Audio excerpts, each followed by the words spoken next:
What's up, my friends, and welcome back to the Influence Exchange. I'm your host, JV, and before we step into today's conversation, I want to begin with something simple. Thank you. Thank you for pressing play. Thank you for investing your time and attention here when the world is pulling you in 1,000 directions.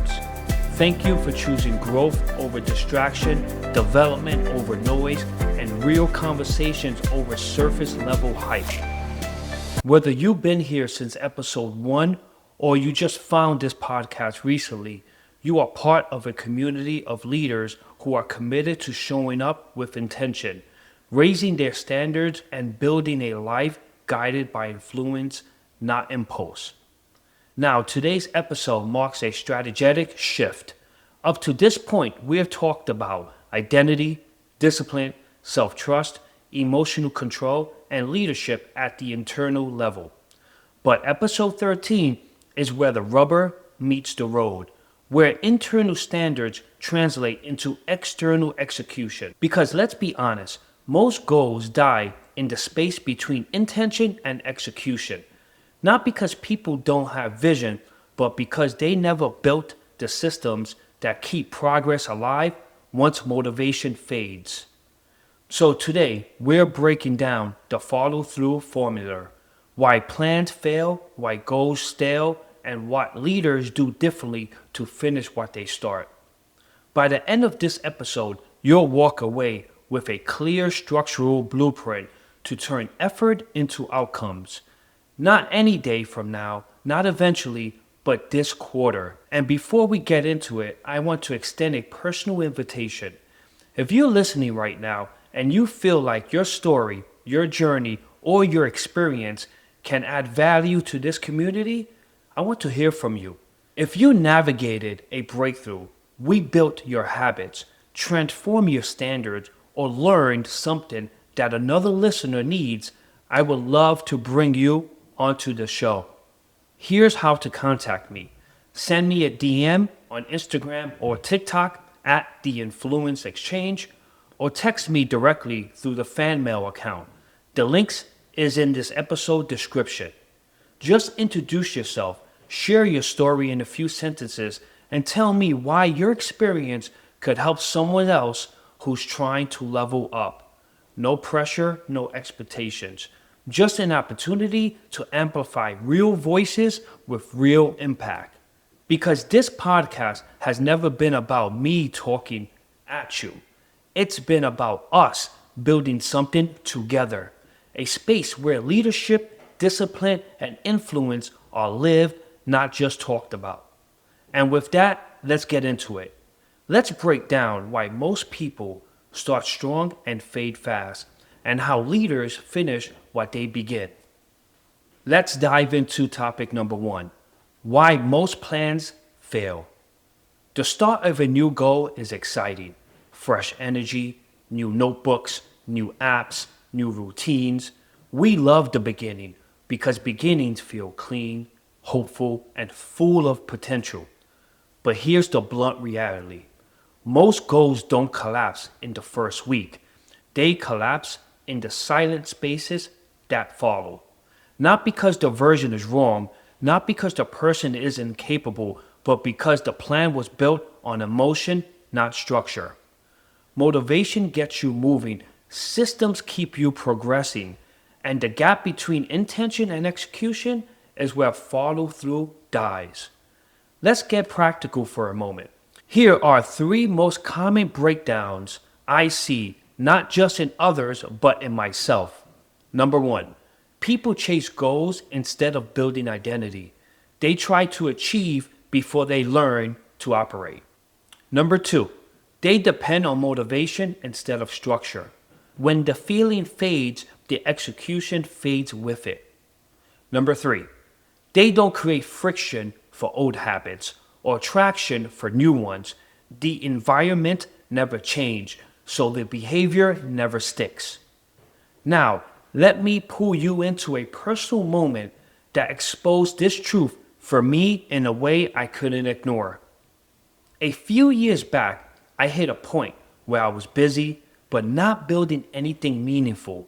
I'd had goals written down, big ones, but everything kept stalling out at the same place through follow through.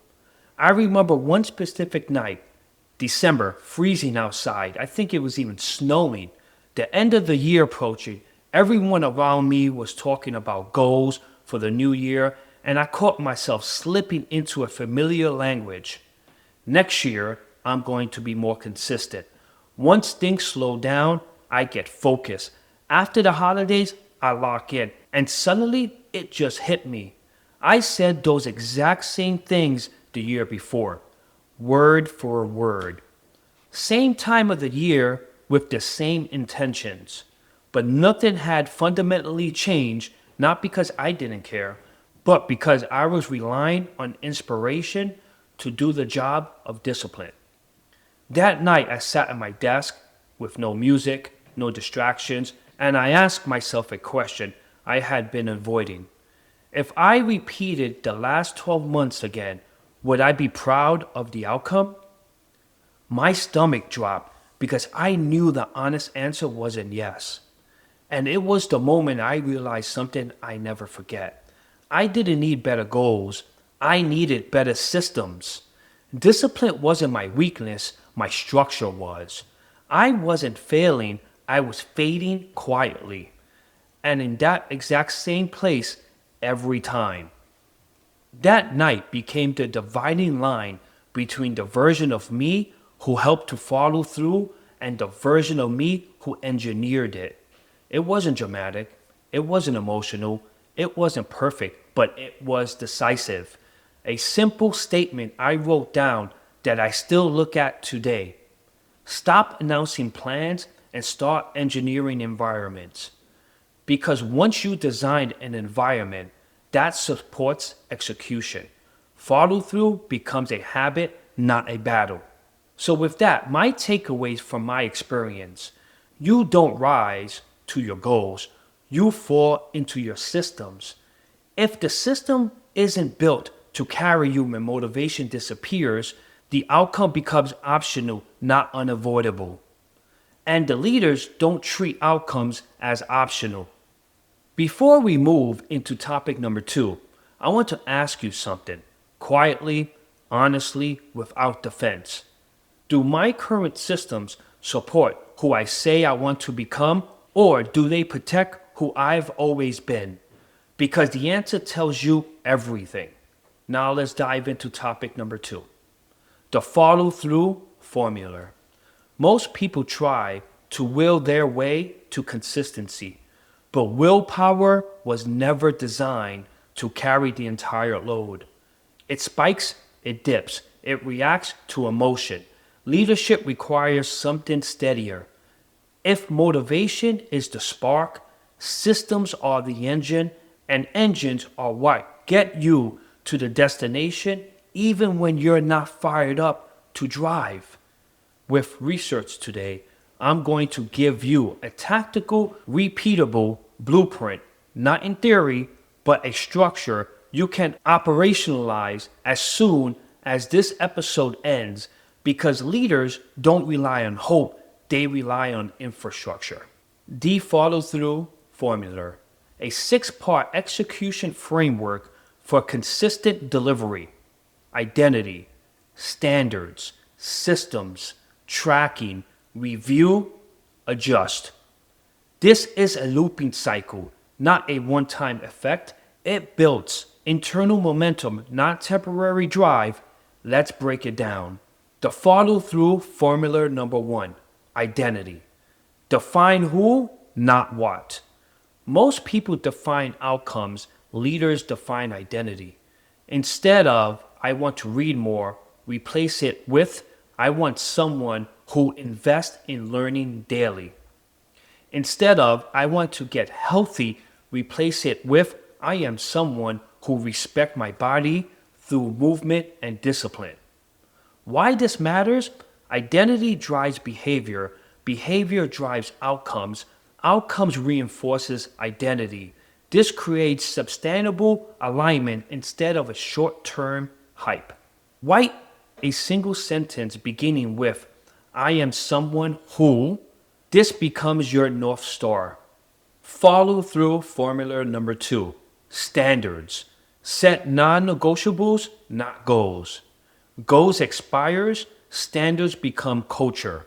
Instead of vogue intentions, I try to work out 3 times a week, convert to a standard. I don't skip movement 2 days in a row. Instead of, I want to read more for work, shift to finish every week with 30 minutes of professional development. Why standards matter? They reduce decision weaknesses. You're not asking yourself, should I? You're telling yourself, I do. Select one standard for this week. Make it small enough to execute, large enough to matter. Follow through formula number 3, systems. Engineer behavior into your environment. Your environment either upgrades you or undermines you. Most people depend on discipline. High performers depend on design. A few examples. Gym clothes, visible, equals action friction reduced. Phone in another room equals focus friction reduced. Meal prep visible equals nutritional friction reduced. Calendar blocking equals decision weaknesses reduced. Your new question isn't, do I feel like showing up? It's, is my environment designed so showing up is automatic? Change one physical space to support one core habit. Today, not later. Follow through formula number 4, tracking. Measure execution, not intent. What gets measured gets respected, internally and externally. Daily tracking creates receipts. Did you move today? Yes or no? Did you read today? Yes or no? Did you drink water? Yes or no? No emotions, no judgment, just data. Because data creates clarity, and clarity creates progress. Use a daily tracker for this week. A check mark equals I showed up. A X equals I didn't. Your identity strengthens with every check mark. Follow through formula number 5, review. Reflect, don't just repeat. Individuals who plateau revisit goals. Leaders review systems. Weekly review question. Where did I keep my standards? Where did I negotiate? What environment change would unlock consistency? What friction do I need to introduce to old habits? This is where consistency becomes strategy, not emotion. Follow through formula number 6, adjust. Upgrade without drama. No guilt, no shame, no self-judgment, just refinement. Every adjustment says, I'm serious about who I'm becoming. Every review says, I'm not leaving my growth to chance. The follow-through formula blueprint, the one-line version. Identity creates standards, standards drive systems, systems produce consistency, tracking creates accountability, review drives adjustment, adjustment drives growth. This is how leaders operationalize follow-through. Before we dive into topic 3, answer this quietly. What do I need to engineer? So follow-through becomes automatic and excuses become irrelevant. If you can answer that, you're already building your future, not waiting for it. Topic number 3, where self-trust breaks. Self-trust doesn't fall apart overnight. It endures slowly, quietly, almost invisibly. And while motivation tends to collapse loudly, self-trust collapses in whispers. Not because we're incapable, not because we lack ambition, but because we underestimate how fragile internal credibility is and how quickly we trade it anyway. There are 5 places where leaders lose self-trust without noticing, and every one of them carries a cost. Let's walk through them. Number one, negotiating with yourself in private. This is the first common breakdown and the most dangerous. You say, I give up early tomorrow. Tomorrow comes and you whisper, just today, I need sleep. You say, I hit the gym after work. 5 p.m. comes and you whisper, I start on Monday. You say, I write that business plan down this weekend. Sunday night hits and you whisper, next weekend will be better. Nothing explodes, life doesn't fall apart, but your internal credibility takes the hit every single time. Because you heard that promise, you heard that negotiation, and you were the one who backed out. If you negotiate with yourself privately, you weaken yourself publicly. And here's your question. Where am I breaking promises to myself that no one else can see? That answer reveals the first leak. Number two, emotional decision. Self-trust dissolves when feelings outrank your standards. You're tired, you're overwhelmed, you're discouraged. And instead of acting based on who you said you would be, you act based on how you feel right now. This is where leaders loses momentum. You skip the workout because you deserve rest. You cancel the meeting because you're not feeling it. You avoid the difficult conversations because timing isn't right. These decisions feel harmless in the moment, but they send a message to your identity. My feelings run the show. And once identity observes that, self-trust weakens. Here's your question. Where have my emotions been making decisions that should be driving my standards? That answer shows you the second crack.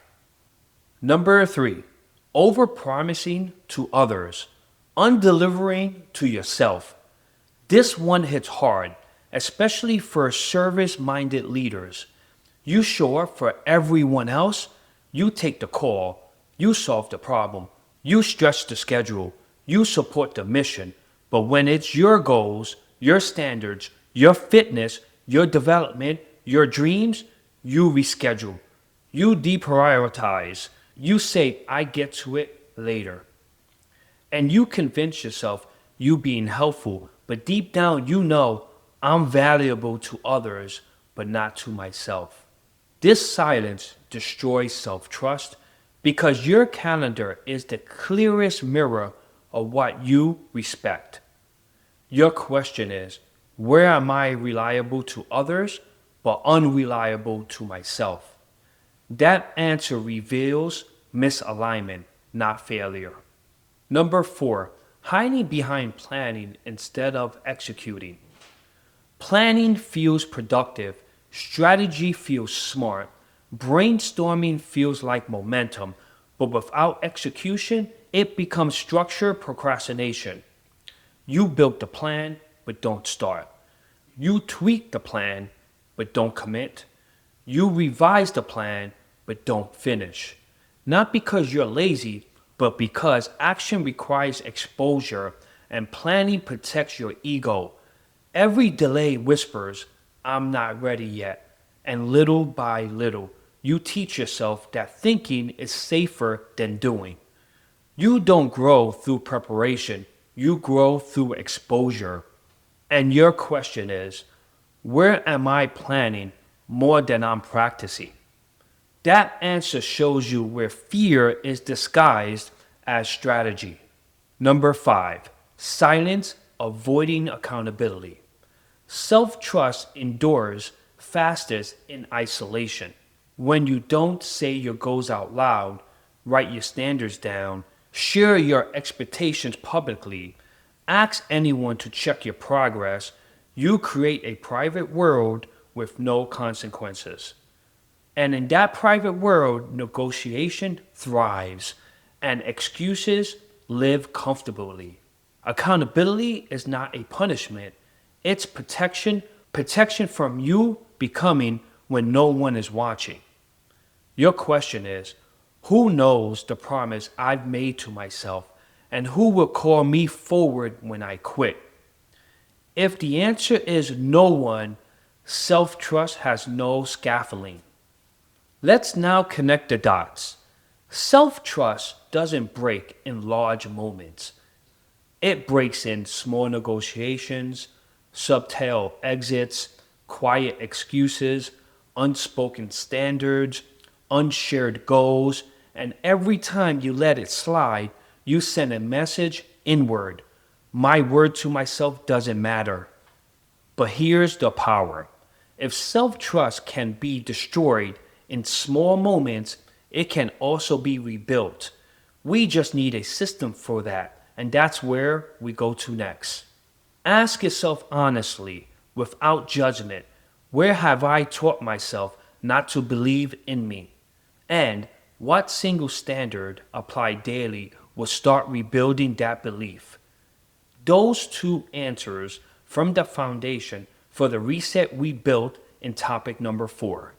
Now let's dive into it. Topic number 4, the self-trust reset protocol. Rebuilding self-trust is not emotional work, it's operational work. You don't strengthen your belief by thinking better. You strengthen belief by showing evidence. With research, I want to give you a repeatable 4-phrase protocol you can run every single week. A structure that pulls you out of negotiation mode and into execution mode. It's not motivational, it's actionable. Let's break it down. Phase number 1, reduce the promise. Shrink the commitment, increase the likelihood.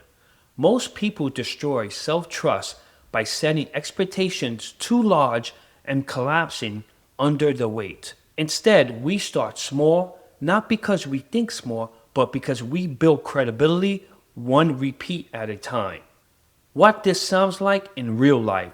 Instead of I run 5 miles daily, make it I walk 10 minutes every morning before picking up my cell phone. Instead of I write my book in 90 days, make it I write 10 sentences before breakfast. Instead of I change my nutrition overnight, make it I drink water before every meal. Small actions protect your identity because you can negotiate with what's too small to skip. The weekly implementation. Pick one behavior that supports your future identity.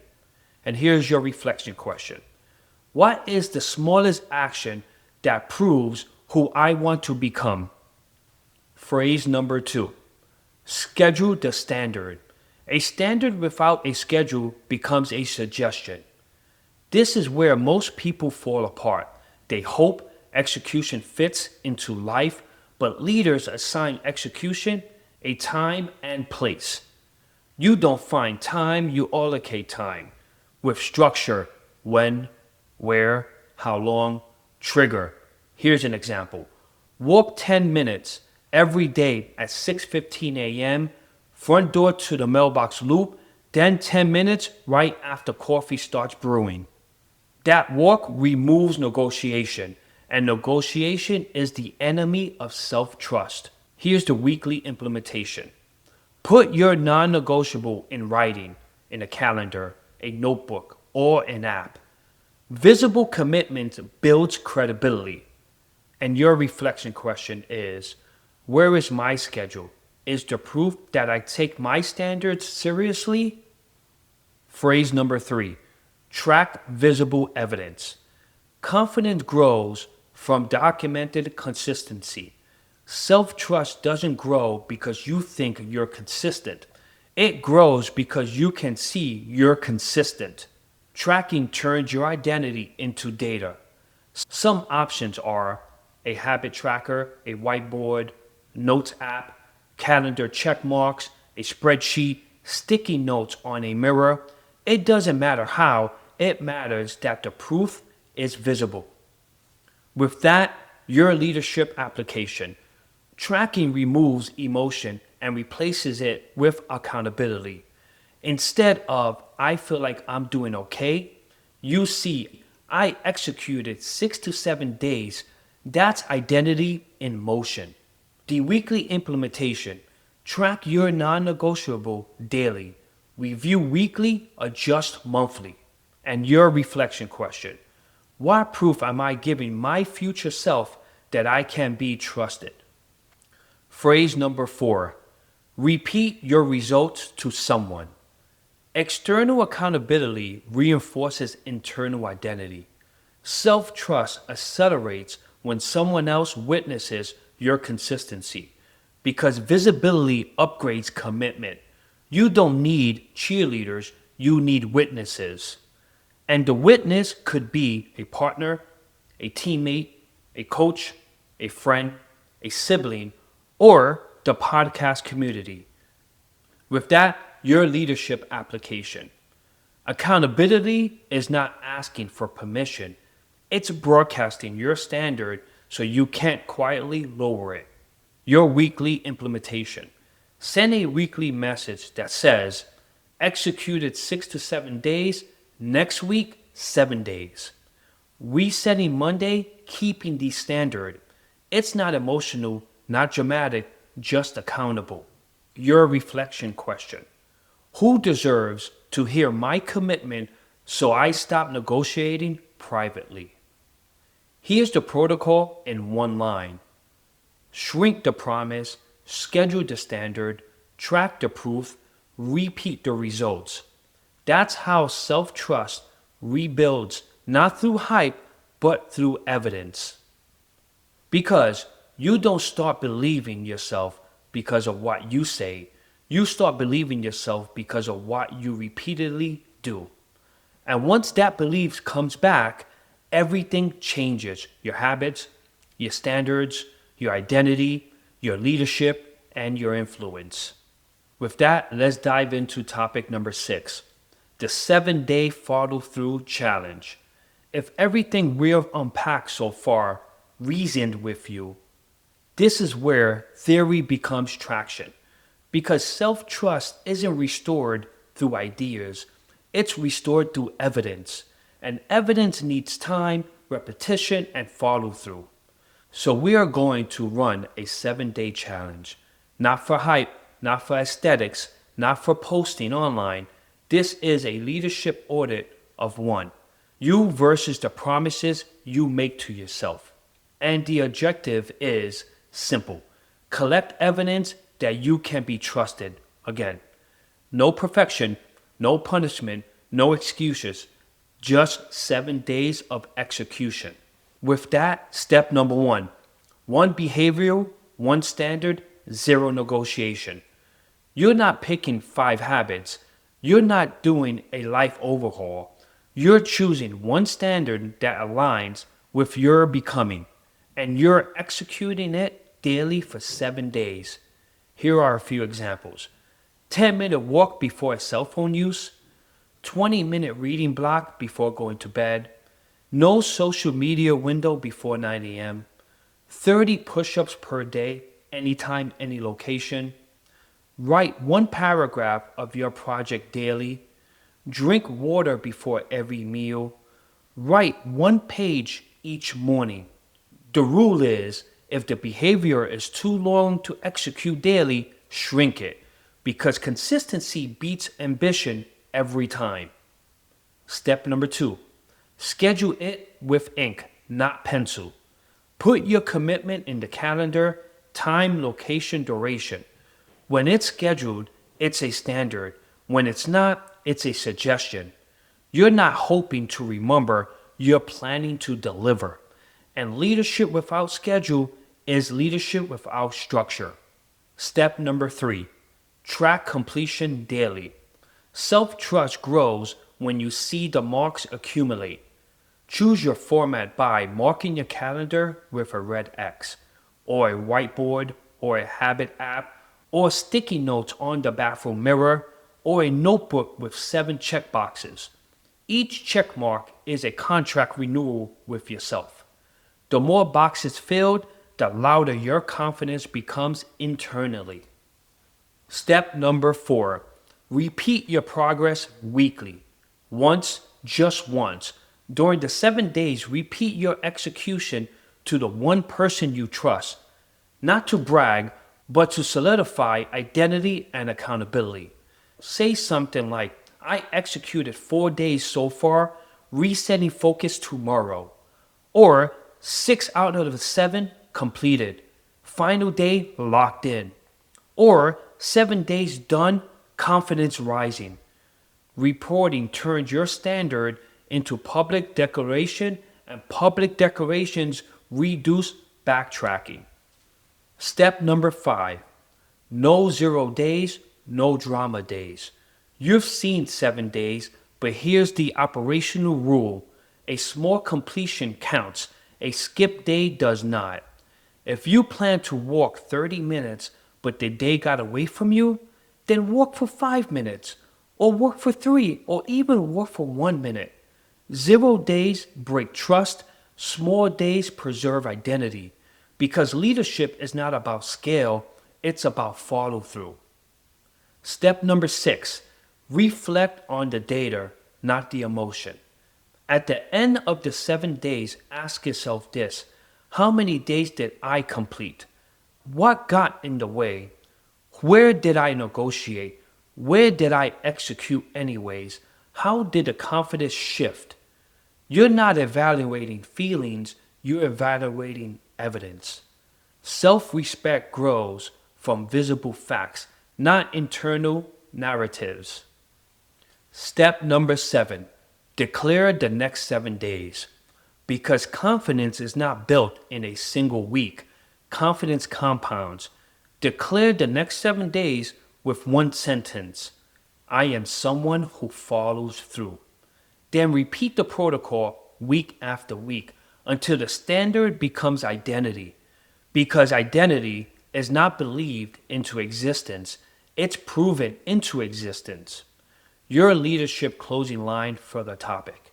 7 days won't change your entire life, but 7 days of execution can change the way you see yourself.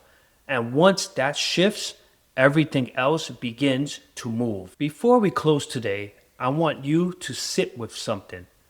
Most people don't struggle because they lack talent.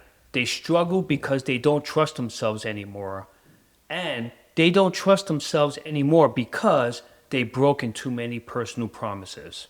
And right now, listening to this, you have already taken the first step. You showed up, you stayed, you leaned in, and that tells me something powerful. There is still a part of you that refuses to settle. A part of you that wants your word to mean something again.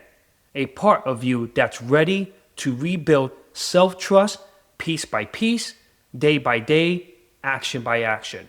And I need you to hear this clearly. You are not behind. You are not too late. You are not disqualified.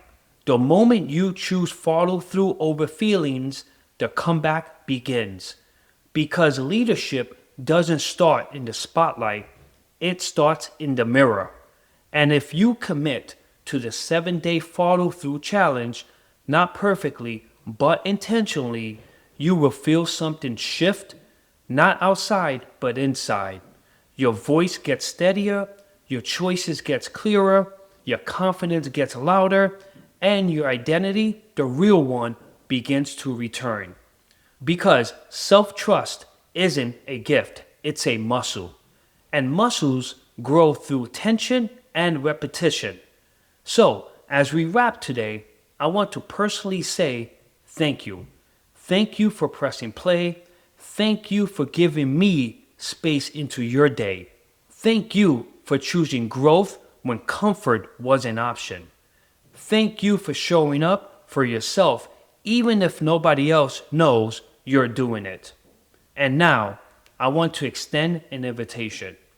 If this episode hit home, if something in you said, I've lived that, if you're ready to talk about rebuilding self-trust from your own story, I want to bring you onto the show.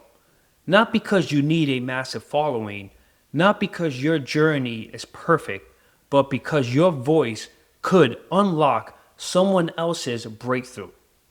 So here's how to reach out. Send me a DM on Instagram or TikTok at The Influence Exchange, or text me directly through my fan mail account. The links will be in this episode description because this podcast isn't just content. It's a community, it's a conversation, it's accountability. It's a place where influence begins with identity, and identity begins with trust. So, as we step forward together, remember, you do not build a powerful life by waiting to feel ready. You built it by proving to yourself, one day at a time, that you can follow through. If this episode pushed you, if it challenged you, if it made you uncomfortable in a way that feels right, share it with someone who needs to hear it. Subscribe, leave a review, and remember, your influence grows every time you choose courage over comfort. I'm JV. Stay curious, stay consistent, and keep influencing others.